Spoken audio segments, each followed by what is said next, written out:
Safeguarding Intervention, Policy and Procedures Induction. Observe, Question, Respond by Early Years Advance. Safeguarding intervention must be early and effective. To achieve this, we follow a three-step plan. Step 1, we observe for physical and/or emotional signs of abuse and/or neglect. Step 2, we question the observation and our response to avoid responding to its face value. Step 3, we respond promptly and appropriately, putting the needs of the child first. You are a safeguarding observer and first responder. Children who are suffering or are at risk of abuse or neglect may not be able to ask for help, or may be trying to identify someone who is safe to tell. These children are reliant upon someone noticing or listening and taking action on their behalf. You are in a position to be able to provide early and effective safeguarding intervention by being present to observe and notice signs of abuse or neglect and respond appropriately and effectively. This policy induction will guide you in observing for and recognizing the signs and symptoms of abuse or neglect, questioning and evaluating your observations, responding by referring your concerns appropriately. In following these 3 steps, our guiding principles are: children have a right to be safe and should be protected from all forms of abuse and neglect. Safeguarding children is everyone's responsibility. It is better to help children as early as possible before issues escalate and become more damaging. Children and families are best supported and protected when there is a coordinated response from all relevant agencies. It is our responsibility to never inflict harm and never fail to prevent harm. Abuse and neglect are forms of maltreatment. A person may abuse or neglect a child in 2 ways: by inflicting harm, by failing to act to prevent harm. It is our responsibility to never inflict harm, but also to act to prevent harm, physically or emotionally. Let's take a look at the 3 steps in detail. Step 1, observe. Observe for physical and/or emotional signs of abuse and/or neglect. Observe for the signs. When children are being abused or neglected or at risk, there are signs. Signs are an indication that alert us to investigate the child's safety and welfare needs more thoroughly. Signs can be physical or emotional, including behavioural or both. These signs may be obvious, but they may also be very subtle. So it is up to us to remain vigilant for signs of abuse or neglect as part of our ongoing provision. Ongoing observation and assessment is at the heart of effective safeguarding practice. The EYFS statutory framework puts observing children at the heart of early years provision, stating, ongoing formative assessment is at the heart of effective early years practice. Through observing children as they play and in their everyday activities, planned and unplanned, also by considering the examples of development within the unique child section of the EYFS, to identify where the child may be in their own developmental pathway. While this refers to our learning and development observation and assessment responsibilities, our ongoing assessments are also at the heart of effective safeguarding practice. Safeguarding observations must be ongoing. As early years practitioners, we are used to maintaining ongoing learning and development observations. Including safeguarding observations within this process helps us to maintain safeguarding awareness and vigilance. 2 aspects of this process are observing for developmental delay that may be the result of abuse or neglect, observing for signs of abuse or neglect. Effective safeguarding observation requires knowledge and understanding of the signs of abuse and neglect. Let's look at these signs in depth.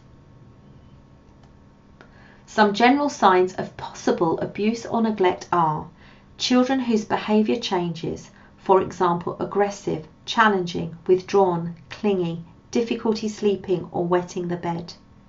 Children with ill-fitting or dirty clothes. Children with consistently poor hygiene. Children who make strong efforts to avoid specific family members or friends without an obvious reason.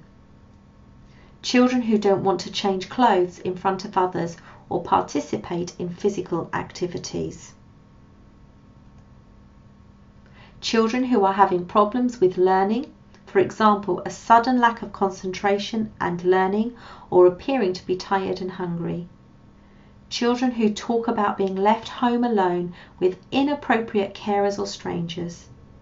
Children who reach developmental milestones such as learning to speak or walk late with no medical reason. Children with poor attendance, punctuality, or who are consistently late being collected. Parents who are dismissive and non-responsive to practitioners' concerns. Parents collecting children while drunk or under the influence of drugs. Children who drink alcohol regularly from an early age. Children who are concerned for younger siblings without explaining why.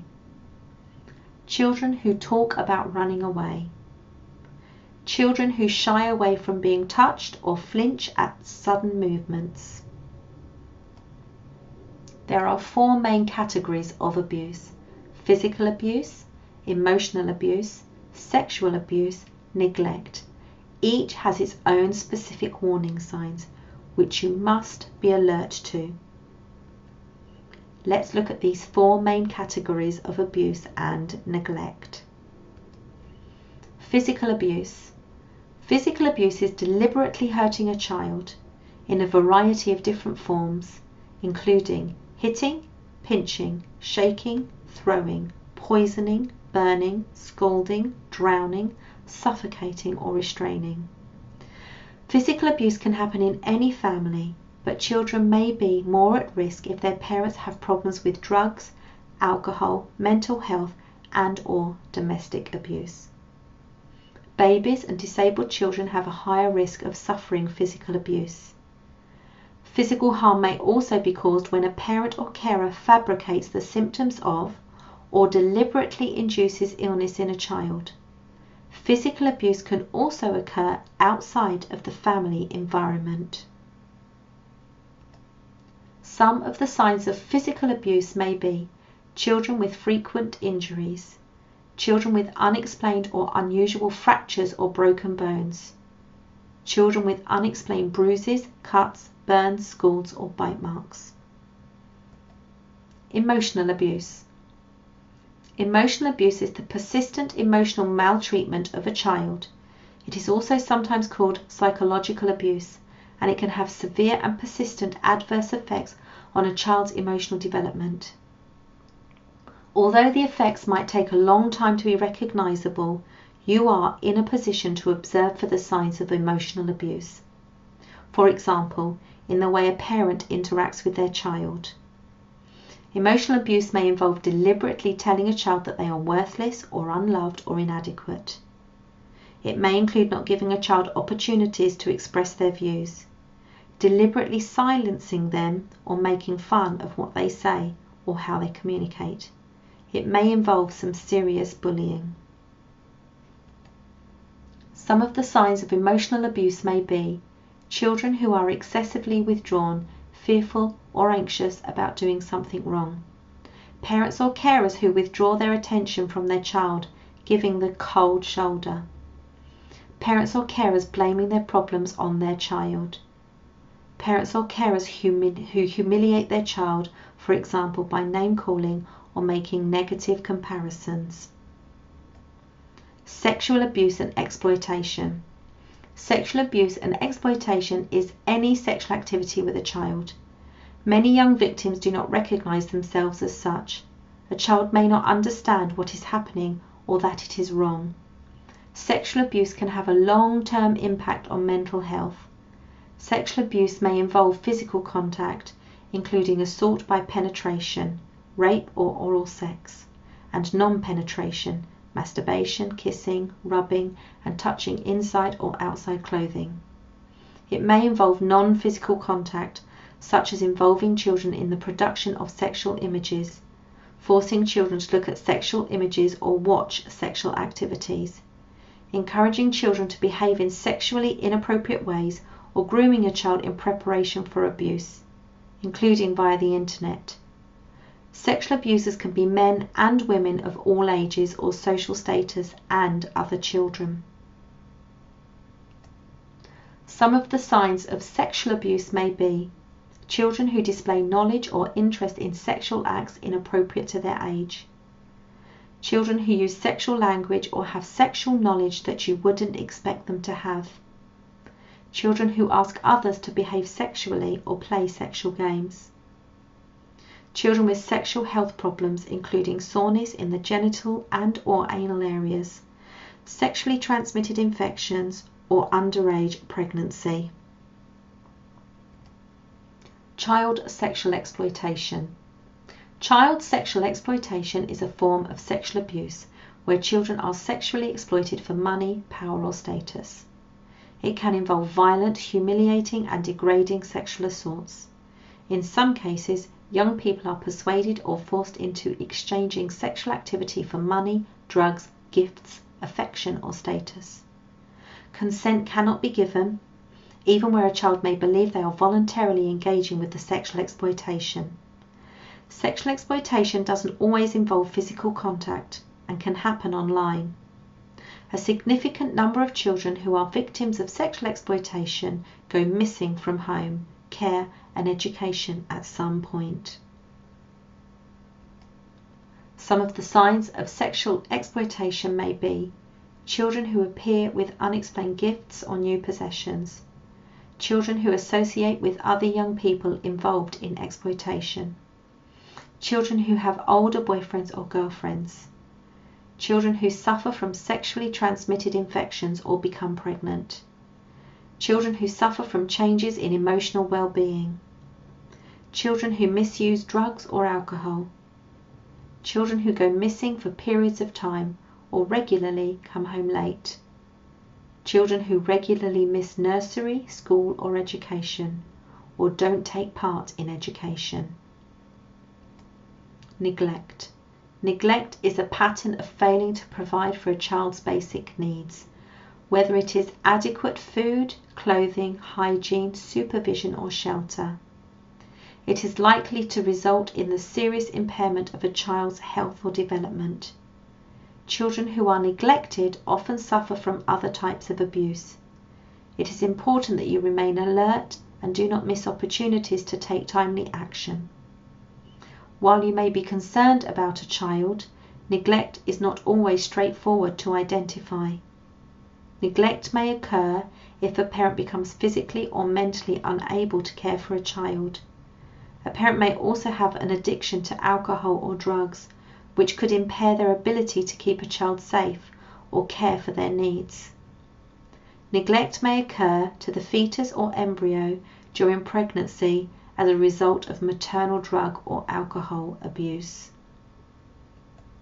Some of the signs of neglect may be children who are living in a home that is indisputably dirty or unsafe, children who are left hungry or dirty, children who are left without adequate clothing, e.g. winter coat, children who are living in dangerous conditions, i.e.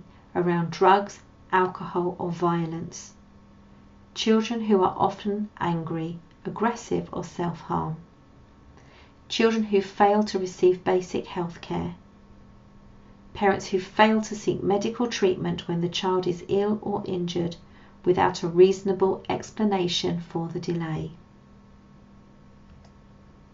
In addition to the four main categories, there are three other important aspects to be aware of: the additionally vulnerable, a child making a disclosure, abuse by a staff member or volunteer within the setting. The additionally vulnerable. While all children are vulnerable to abuse and neglect, there are those who are especially vulnerable, These include babies and young children, children with English as an additional language or who are speech delayed, children with a disability, a child who has returned home to their family from care, a child who is privately fostered. For the full list, see Working Together to Safeguard Children. A child making a disclosure. In addition to observing signs of abuse and/or neglect, a child may tell you that they are suffering abuse and/or neglect. This is called a disclosure. It can be very hard or scary for a child to disclose abuse. They may fear consequences for speaking out. How you respond to the child's disclosure is very important. Responding to a disclosure based on NSPCC guidance. Listen carefully to the child. Attentive listening will reassure the child and help you record the disclosure accurately. Avoid expressing your own views on the matter. A reaction of shock or disbelief could cause the child to shut down, retract, or stop talking. Let them know they've done the right thing. Reassurance can make a big impact to the child who may have been keeping the abuse secret. Tell them it's not their fault. Abuse is never the child's fault, and they need to know this. Say you believe them. A child could keep abuse secret in fear they won't be believed. They've told you because they want help, and trust you'll be the person to believe them and help them. Don't talk to the alleged abuser. Confronting the alleged abuser about what the child has told you could make the situation a lot worse for the child. Explain what you'll do next. In an age-appropriate way, explain to the child that you'll need to report the abuse to someone who will be able to help. Don't delay reporting the disclosure. The sooner the abuse is reported after the child discloses, the better. Report as soon as possible so details are fresh in your mind and action can be taken quickly. Next steps in responding to a disclosure. Once you have listened fully and responded to the child in line with the NSPCC guidance, you need to make a referral. Complete your settings referral form as quickly and fully as possible, recording the child's words as accurately as you can. Discuss the disclosure with the designated safeguarding lead, using your settings referral form immediately after ensuring all children are safe and well cared for. Maintain confidentiality and follow the guidance of the designated safeguarding lead. If you are not happy with the designated safeguarding lead's response or the outcome, escalate your concerns internally by referring to senior management or externally by referring to the appropriate agency. See the contact information in the safeguarding policy or on the display board. Refer to our whistleblowing policy before escalating your concerns. Abuse by a staff member or volunteer. We follow a robust, safer recruitment procedure and internal accountability procedures to safeguard our children. See our relevant safeguarding policies. In addition to this, we take allegations against a member of staff or volunteers seriously, in accordance with our whistleblowing policy and procedures. If a child discloses to you that a staff member or volunteer has abused them in any way, follow the NSPCC guidelines for responding to the child's disclosure and take immediate action to ensure that the child is safe from further abuse. Then complete your settings referral form and refer to the designated safeguarding lead immediately. If you have reason to believe a staff member or volunteer may have abused or is currently abusing a child, take immediate action to ensure any children at risk are made safe. Then make a referral to the designated safeguarding lead using your settings referral form. If the disclosure or your concerns implicate the designated safeguarding lead in any way, do not refer to the designated safeguarding lead, but refer straight to senior management. If you are not happy with the designated safeguarding lead response or the outcome, escalate your referral internally to senior management or externally to the appropriate agency. See the contact information in the safeguarding policy or display board. Refer to our whistleblowing policy before escalating your concerns. Step 2. Question. Question the observation and our response to avoid responding to its face value. Questioning your observations. The government publication, which is non-statutory, What to Do If You're Worried a Child is Being Abused, states the following. The signs of child abuse might not always be obvious, and a child might not tell anyone what is happening to them.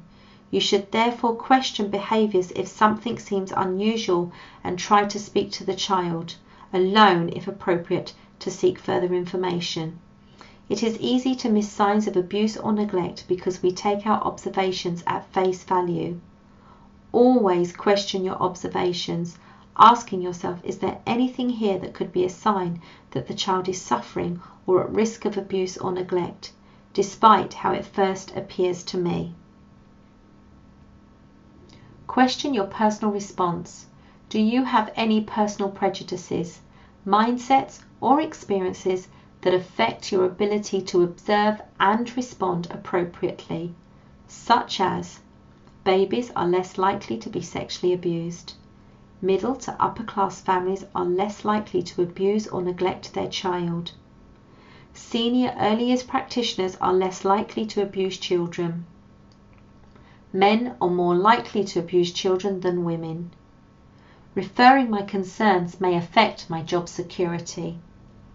I am afraid of being wrong and looking unprofessional, judgmental, or silly. I have a past experience of abuse or neglect, so I am hypervigilant and may overreact. We must question deeply anything that raises even the slightest concern about a child's safety and welfare, to avoid missing an indication that a child may be suffering or at risk of abuse or neglect. Asking ourselves, what does this observation indicate at a deeper level? In what ways do my own prejudices and mindsets stop me from noticing or taking signs seriously? It's better to be safe than sorry. Never brush off a concern or hold back on referring your concerns because you want more evidence or are afraid of the implications of making a referral. We are a safe setting for making referrals, taking your concerns seriously and acting in accordance with our whistleblowing policy and procedures. Making a referral is not the same as making an allegation. It is simply referring your concerns on for further investigation. It is better to investigate and find that the child is safe than to leave a child suffering due to not responding to your concerns swiftly. If you are ever in doubt or have the slightest concern that a child may be suffering or at risk of abuse or neglect, you must refer your concern and seek guidance without delay. Step 3. Respond. Respond promptly and appropriately, putting the needs of the child first. Early help is essential. Early help means providing support as soon as a concern emerges, rather than at your first convenient opportunity. After ensuring all children are safe and appropriately cared for, you must make referring the matter to the appropriate person your next priority. It is your responsibility to ensure that your referral receives the appropriate response. How to refer your concern. After observing a sign or indication that a child is suffering or at risk of abuse or neglect, or having a cause for concern that needs exploring, ensure all children are safe. Complete your settings referral form, recording all information clearly and accurately. Discuss your referral form with the appropriate person, usually designated safeguarding lead. If you are not happy with your designating safeguarding lead response, you must escalate your concern until your concerns are taken seriously and responded to appropriately. Read the safeguarding display board as part of this induction to familiarise yourself with who you are to refer safeguarding and welfare concerns to. Sharing information. It is important to remember that sharing information is an intrinsic part of effective safeguarding practice. The decisions about how much information to share, with whom, and when can have a profound impact on people's lives. You should weigh up the consequences of who you share your concerns with and when. Keep the information to those who need to know to safeguard the child. Do not share with anyone that may cause the child further risk of harm as a result of being informed. Early sharing of information is key to providing effective early help where there are emerging problems. What happens after you have referred your concern? The designated safeguarding lead or senior manager will take all necessary and precautionary steps to safeguard children, consult with the relevant agencies to seek advice and make necessary referrals, engage with the child's family as per the external agency's advice, advise you concerning your referral as much as is required to safeguard children in the setting, particularly the child identified in the referral. If you are not happy with your designated safeguarding lead's response or the outcome, you must escalate your concern until your referral is taken seriously and responded to appropriately. For contact, see the Safeguarding Display Board and Policy document. Refer to our whistleblowing policy before escalating your referral. You are expected to maintain confidentiality in line with the confidentiality and whistleblowing policy and procedures, along with the guidance in this policy and procedures document. Personal responsibility. If any of the content in this induction has raised cause for concern regarding a child or staff member in this or another setting, please inform the designated safeguarding lead immediately. If any of the content in this induction has caused you any personal distress or emotional upset, talk to your supervisor for support. In completing this induction, you must demonstrate to your supervisor that you understand our observe, question and respond policy, especially knowledge of the signs of abuse and neglect, along with referring your concerns. It is now your responsibility to carry out ongoing observations, questioning what you observe and your personal responses, responding to any concerns regarding a child's safeguarding and welfare as set out in this induction, along with our wider safeguarding and welfare policies and statutory requirements. If you have any questions, please discuss them with your supervisor.